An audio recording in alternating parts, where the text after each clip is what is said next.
when I came back to this area, and I'm now I was in a much bigger public school.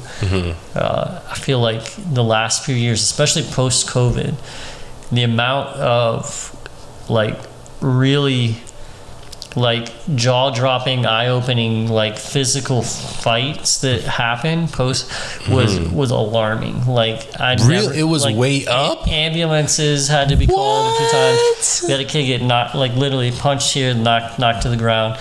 Wow. So I thought everybody would have been like hugging, like, oh, good to see you, man. So, and I think like that there's just tensions between students, maybe student groups that have just really come out after COVID. You know what? I could also see like if there were issues beforehand and like fostering these issues online where all of this smack talking can happen, and then it's like, oh, now we're back at it. Here we go.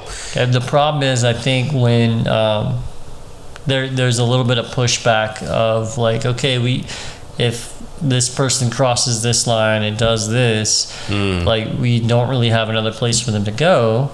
So it's like, I feel like sometimes the expectation or the consequence is like softened. And we've had students that have come back after some pretty bad fights, and sometimes they're doing a better job. Sometimes they're like, well, I didn't learn anything from that, so I'm just gonna go after somebody again. So that I saw a lot. I mean, it led partly to me wanting to go to the new school that I started at this year. It's a smaller environment, kindergarten through 8. So both my boys were at the same school where I was at this year. That's cool. But even toward the end of the year, we had a few.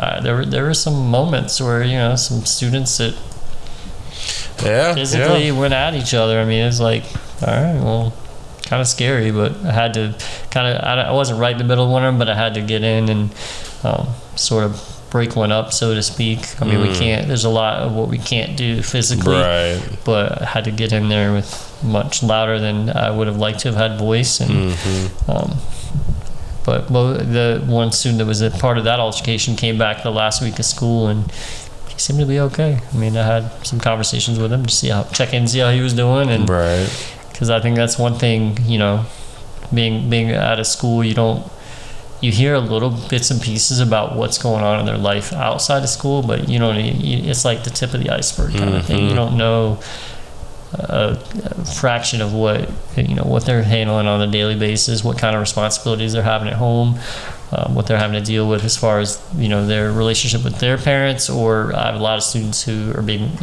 raised by their grandparents, or whatnot. It's tough, like things that they're dealing with every day of their lives.